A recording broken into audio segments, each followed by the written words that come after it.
Hi, I'm Dr. Greg Hall, and welcome again to Better Black Health, brought to you by Genetic Sequence Multivitamins, still the only multivitamins designed specifically to best meet the nutritional needs of African Americans, as well as by the Better Black Health book, which is still selling up a storm on Amazon and in bookstores across the country. The Better Black Health book was written to try to do what the title says, improve Black health across the country, give you the best precision medicine that we can as it relates to your health. What's the precision medicine approach to hypertension? I talked about avoiding lisinopril. What's the precision medicine approach to prostate cancer, right? There's specific recommendations to how to present. You need to screen for prostate cancer sooner. What's the precision medicine approach to colon cancer? Same thing. You got to screen for colon cancer sooner, and you have to look in particular places within your colon for the cancer. So there's a precision medicine answer to whatever your question is in health and in medicine as it relates to being African American. It's just best practice, not trying to be divisive, just trying to give the best information I can for the situation. So today, as you can see, no guests. It's just me. It's just me. Oh my God.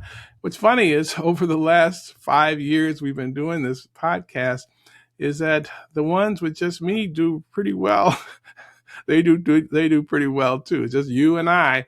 So people tend to like that as well. So I've got some guests. I've got some things coming up, but I didn't want to give the same topic kind of over and over. And I've been wanting to spend some time talking about this next topic for months, and that's vitamin K2. I have a person who is a loyal purchaser of Genetic Sequence Multivitamins, and they said, why don't you have vitamin K in there? Why don't you have vitamin K2? Is vitamin K2 okay? Can I take vitamin K2 with Genetic Sequence Multivitamins? Oh my God. And so there are other companies selling vitamin K2 grouped with vitamin D3. And so it's all the rage to kind of group K2 with D3. And so is that okay? And you've got D3 in the multivitamin, but you don't have K2. What am I to do? Right? So people are asking. And so I wanted to try to give like an official, well, as official as we can in a podcast, give a reasonable answer, explanation for why it's not in there. Maybe it'll go in there down the road. I don't know. I'm just trying to not, in medicine, that there's the primo noni nocere is the Latin for first, do no harm. First, so if a patient comes in front of you, don't harm them. You can help them. You can, if you can, you can help them. If you help them, you can prescribe them something, but don't do any harm. Don't harm them. And so I think about that with everything I do. Don't give any bad advice that harms someone. Don't put something in a multivitamin that might inadvertently harm someone. I don't want to do that. And so I try to be deliberate. And so if there's something in there that harms someone, the next iteration of Genetic Sequence Multivitamins won't have it in there, right? If there's something that I could add that's going to add value thanks to research that's come out, then shoot, we'll put that in. So I'm not wedded to any particular formula, and I'm not a for or against any particular substance. I'm just first doing no harm. So here's the thing. Now they say vitamin K. Now, as you know, and I was thinking about this before for the episode, whatever I tell you and whatever anyone else tells you, Google it. Ask the artificial intelligence thing in your Google thing. Ask them. Right? Don't just take my word for it. And please don't just take another person's word for anything. Google it and see what the preponderance of the evidence says, because that's what we want to look at and see what does the evidence say. So back on vitamin K, when you think about vitamin K, when I learned about vitamin K when I was in medical school, vitamin K helps your blood clot. So if you Google what is vitamin K for, vitamin K clots your blood. It helps in the pathway. It helps people, clot blood. And so if that's when you think about vitamin K1 and vitamin K2, they're very similar substances, right? Just like vitamin D2 and D3 are similar substances. Vitamin D2 is created by plants. Vitamin D3 is created by animals, fish, right? But humans absorb vitamin D3 way better than D2. That's why I have D3 in there. So if anybody's a strict vegetarian or whatever the word is, where they avoid fish, chicken, meat, anything that was once living, then you'd want to take vitamin D2, not vitamin D3, but just know that as a human, you don't absorb vitamin D2 very well. You absorb vitamin D3 much better. So back to that. So no, but they're structurally, if you look at their chemical structure, they're very similar, right? And so the same thing is true of vitamin K1 and K2. If you look at the chemical structure, which I'm going to insert in the video, and if you look at the chemical structure, you'll see they're very similar. Very similar. All right, so what K1 does and what K2 do is very, very similar. So the point that I insist on making is whenever someone mentions some health issue or some supplement or some problem in health, my question is whatever the answer is that specific to African Americans? Did the research include African Americans or people of African descent? Sometimes they do research in Germany or in England. Did they include African immigrants? You know, if you travel the country, you will see people that look like us all over the country, Japan, England, Paris. And so there's a way to include people of African descent in those studies if they're interested, basically, right? And so the question is, as it relates to vitamin K and the outcomes is, did the studies look at Black people and see what the outcomes were there? And so usually the answer is no, or not a whole lot of Black people. And so the issue is that whatever advice you get, particularly nutritional advice or health advice, this one size fits all approach is not, it's not healthy. It may or may not be applicable to you. Sometimes it is, but you just need to add, as African Americans, we need to ask that question, because the advice we get, the generic health advice we get, the generic nutritional advice we get is advice that's based in European genetics, right? It's based in studies that were predominantly white, right? And so if you know that, and you know you can't generalize something that was done in a predominantly white population to Black people. Now, again, as I've said in the past, humans are humans. We still need to eat fruits and vegetables. We need protein. We need to exercise. We need the sun. You know, there's some fundamental things as humans that affect all humans. And so there's no white and black and yellow or green as it relates to that.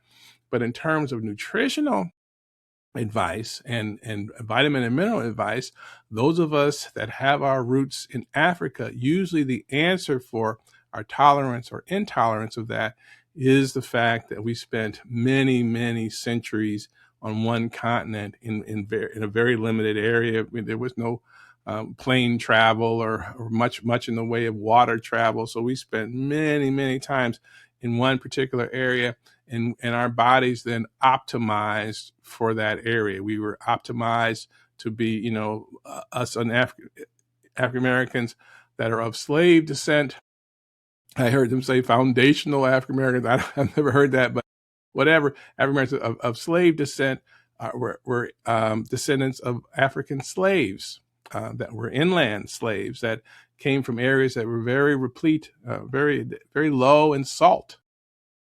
That's where our salt insensitivity comes from. As African farmers, we were also in the sun. And so if you spend 12 hours a day in equatorial environment as a farmer, i.e. in the sun, then that's where we got our vitamin D from. And so when you displaced us from that sunny area to an area like in Cleveland and Chicago, New Jersey, New York, where there's not that much sun and we're not farmers sitting outside, we end up being vitamin D deficient. Whereas the people who came from Norway and England, came from Assyria, a similar area on the globe as North America, and turned out to be not as vitamin D deficient. There's some, but it's just not as widespread. So thinking about the one size fits all, that doesn't apply. So whenever I hear advice, you got to take vitamin D3 and you got to take vitamin K2 and oh my God, those studies, and I looked right before recording this podcast, was based on populations that had very few African Americans. So, but anyway, before I get into that, let's talk about what vitamin K1 and vitamin K2 is. Now, K1 is called phyloquinone, right? And that vitamin K1 is found in leafy green vegetables, collard greens, kale, spinach, broccoli. Okay, so K1. So I actually had another person ask me, well, should I stop eating those vegetables if Black people are prothrombotic, which we are? Should I not eat? But no, vegetables are always good. Vegetables are always good. Fruit is always good. God meant for us to eat fruits, vegetables, nuts, beans, and if we got lucky, protein, right? And so, yeah, though you wouldn't stop that. The question is when you start supplementing it with something, a supplement that that comes at a higher concentration than you would ever eat that much broccoli, or you'd never eat that much kale, in a sitting. So that's where the danger kind of kicks in. So back to explanation. Vitamin K1 is this phyloquinone, and vitamin K2 is a menaquinone. Okay, so and again, if you look at the quinone and menaquinone, if you look at the chemical structure, they are very, very similar, which is why it's K1 and K2. Now, they're not isomers for those of you medical students or people that are in there, but they are very, very, very close. So anyway, if you were to Google, what does vitamin K1 and K2 do, which I would encourage you to do while you're listening to me, it will say they are both involved in the clotting process, right? So the whole thing with the multivitamins, my whole point this entire time is that who amongst the different race and ethnic groups has the highest rate of a blood clot in the brain, a stroke? African Americans. Who has the highest rate of a blood clot in the heart, a heart attack? African Americans. Who has the highest rate of a blood clot after surgery or in a travel or after a long plane ride? African Americans. Blood clot in the legs, deep vein thrombosis. So we Google this. Are African Americans prothrombotic? Do African Americans tend to form clots more than other groups? Dr. Google will tell you, yes, we are prothrombotic. We form clots while other people don't form clots, right? So if vitamin K, and in the form of K1 and K2, promotes blood clotting, does a population of people who already are prothrombotic, are pro-clot forming, do you need extra? No, is what I've been saying, right? And then the other important question is there any objective evidence of a deficiency? So I'll tell you, there's objective evidence. African Americans have a dramatic vitamin D deficiency. They have a vitamin C deficiency. They have magnesium deficiency. They have potassium deficiency. You can see that across a population. Those deficiencies exist. But look at vitamin K. Is there a vitamin K deficiency among African Americans? We're deficient in all these things. Is there a vitamin K? No. There's no vitamin K deficiency, right? So if you don't have a vitamin K deficiency, why in the world would you want to take more vitamin K? That's my point. Now there are people that say, I'm vitamin, and to their point, what are the people who say take vitamin K2? What are they saying? Okay, so what they're saying is that vitamin K2, and there's evidence, I'm not trying to be there's evidence that vitamin K2 in white people directs calcium to the bones, right? And it actually directs calcium away from their arteries, from their blood vessels, and sends them to their bones where you want them. So now when we do a thing called a calcium score to look at the heart and see how much calcium is embedded on the blood vessels of the heart. And that's a risk factor for a heart attack and stroke. And so when your cholesterol is high, what happens is that the calcium binds to the vessels in the heart, and that's the part of the problem that causes us to have heart attacks down the road, right? And so what the K2 people are saying is that K2 directs the calcium away from the blood vessels and directs them to the bone where we want most of our calcium. We want to have strong bones, okay? And so this K2 activates this thing called osteocalcin, and that osteocalcin, osteo being bone, makes calcium go into bones. And it also activates this matrix GLA protein, it's called MGP, that keeps calcium out of the arteries. Wow, well then that's great. And so they've actually called it the calcium traffic director. You know, I can send you, oh, what are you? You're going to the bone, you're not going to the blood vessels, whatever calcium you have. It said K2 it doesn't thin the blood. K2 does, in fact, activate some clotting proteins because it's so similar to K1, it can't help to do that. And so again, if you Google K1 versus K2, it'll say that K1 is predominantly involved in clotting and K2 is predominantly involved in directing calcium to where it's supposed to go. But it's all that predominant part that's bothered me. So if you're on the verge of having a heart attack, or on the verge of having a stroke, or on the verge of having a blood clot in your leg on a long trip, do you need something that just might nudge it a little bit? I don't. I don't. But as they get more information on this and they're able to purify the vitamin K and make sure it's just the part that directs it away from the blood vessels and then the bones, I may add it to genetic sequence multivitamin. I'm all for it. It's just that they have not shown that it's safe in African Americans. So again, my research shows they have not studied this in African American men and women, and we have such a prothrombotic situation that it makes it potentially an issue. So if you don't have a family history of heart attack, and you don't have a family history of stroke, and you don't have a family history of blood clots, and you've never had a blood clot, and you want to take vitamin K2, please have at it. I'm not against it. Your risk is low, and it might do exactly what you want it to do, and perfect. Live long and prosper. It's great. But if you don't have that clean history, like my father had a stroke, my father had a heart attack, it's all through my family, then I'm just trying to push that, the other way.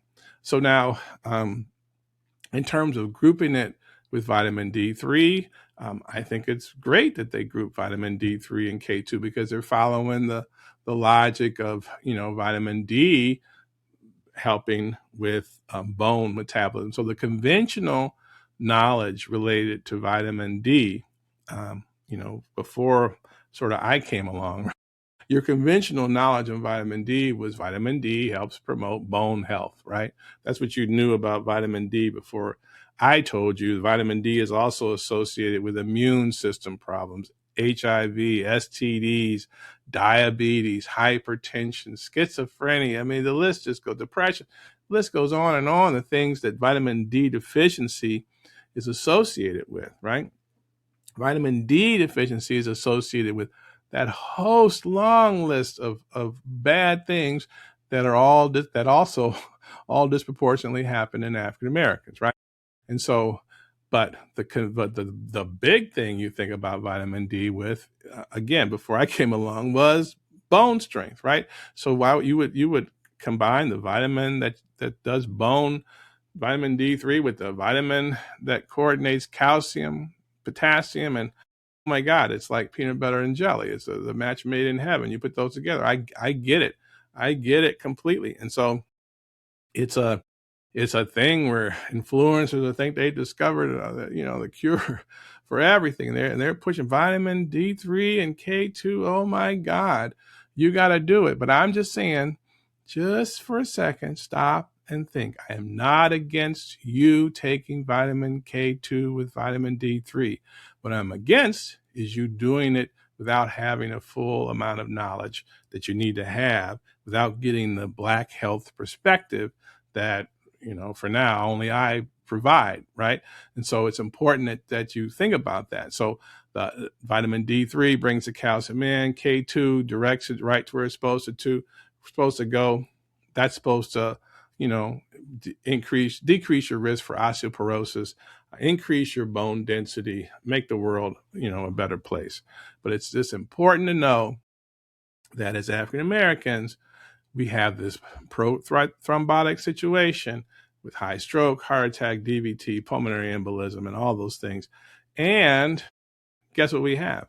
We have a lower risk for osteoporosis. We have a lower risk of bone fractures. We have a lower and no evidence of widespread vitamin K deficiency. So, and that's not true of the majority population that do have problems with osteopenia, osteoporosis, with bone fractures, with bending over the back, bending over time. They do have calcium and bone thinness problems, and they don't have the widespread blood clotting problems that we have. And so if you are in a population that doesn't have a problem with blood clotting, but do have a problem with your bones collapsing on themselves and breaking your hip if you fall, if you just trip over the sidewalk, then yeah, get some K2 and get some vitamin D3 and take a calcium supplement.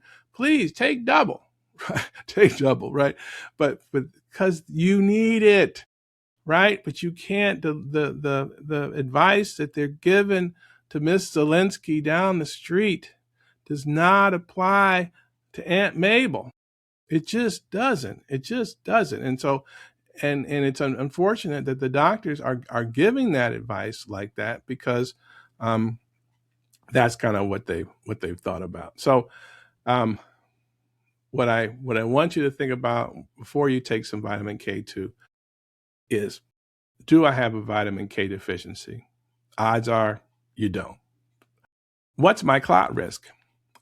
If you've never had a blood clot, good. What's my family's blood clot history? Do I have anyone with a heart attack or a stroke or a DVT or anything in my family? If you don't, that's a good sign. Blood thinners. There are a lot of people on Coumadin or warfarin because they have atrial fibrillation or because they formed blood clots in the past. Those people, I guarantee you don't want to take any K2, no matter how much they assure you that K2 is different from K1. And that's sort of the secret, right? If you look at the advice for someone who's on Coumadin or warfarin, someone who's had a blood clot, if you had a pulmonary embolism, if you've had any of those things, and you Google this, please, ask them, is it safe for you to take vitamin K2? Be specific, K2, not K1, K2. Ask them, and they will say no. Why are they saying no? They're saying no because it's not safe, right? That's just all I'm saying. So vitamin K2 is not good or bad. I mean, it exists. It's a chemical that, just like vitamin K is not bad, it's something that we don't have any deficiency in. We've got plenty of vitamin K. So great. I'm not saying vitamin K1, 2 is bad. We need it to live. If we didn't, we'd be like hemophiliacs. And every time we bump something, we bleed to death, right? So vitamin K is not bad. Vitamin K1 and K2 are not bad. And so when you think about the things that vitamins that we, that were left out of, genetic sequence multivitamins, I left out calcium because increased calcium in African American men has been associated with an increased risk for prostate cancer.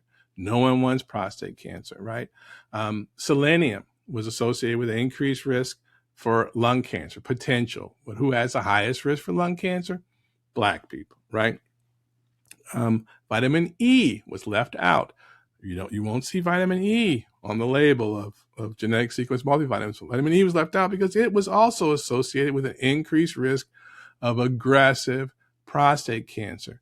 So again, Google that. Is vitamin E associated with aggressive prostate cancer? Google's going to tell you absolutely.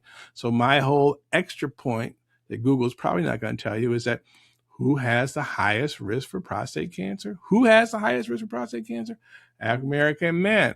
So again, if you have African American men, you've got the highest risk out of everybody for prostate cancer, and you're taking a multivitamin that has vitamin E in it. Does that make sense? No, it doesn't make sense. So don't do it, right? So there's no vitamin E in there. And so what's the things that are in there is the vitamin D, is the vitamin C, is the vitamin B, vitamin A, right? Those vitamins are in there. And then what's in there that's not in a lot of multivitamins, magnesium and potassium. If you look at the average once a day multivitamin, look for magnesium, potassium. You won't find it because Mrs. Zelensky down the street does not have, she probably doesn't have a magnesium or a potassium deficiency. But again, people in your family probably do. Somebody goes to the ER, I had chest pain, went to the ER. What'd they do? They gave me magnesium. They gave me potassium because Black people tend to have low potassium and magnesium. So what is knowing all these things? This is all precision medicine, like knowing who comes from a family. And I think of us as the African American family and what runs in the African American family, what issues are in the African American family, what kind of advice can I get? And that's what the over 400-page Better Black book, comprehensive guide in the age of precision medicine. That's what's in there, advice tailored to us. Who else has a book like that? No one. No one, right?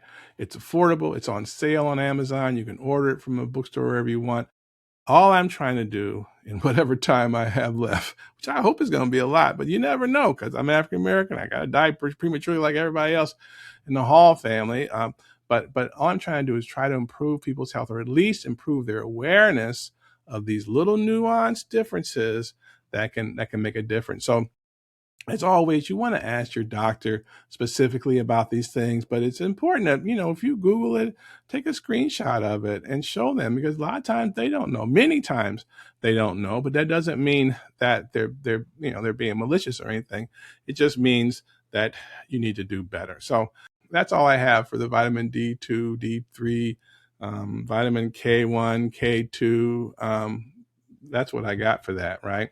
So hopefully this is going to put this discussion to bed. We'll see. There are people very attached to the latest things, and they get all mad and angry. And all I'm saying is, I'm giving you a perspective that you may not get, and what I'm telling you, and it's important because I'm going to see what they say. The important thing is, don't take my word for it. Research it. Look it up. Ask artificial intelligence. Ask Dr. Google. Don't just take my word for it. And the same thing is true for things that they say. But when you ask, throw in Black people, throw in African Americans so that you can get the tailored information that you deserve. Well, that's it for now. I'll be back in a couple of weeks with another new episode, and you take care. None of the statements that I have made have been evaluated by the Food and Drug Administration. Genetic sequence multivitamins are not intended to treat, cure, or prevent any diseases. Furthermore, none of my statements should be construed as dispensing medical advice or making claims regarding the cure or prevention of diseases. You should consult your own licensed healthcare provider before starting any supplement, diet change, or exercise program, especially if you're pregnant or have pre-existing injuries or medical conditions. Remember, having a doctor is always your best option.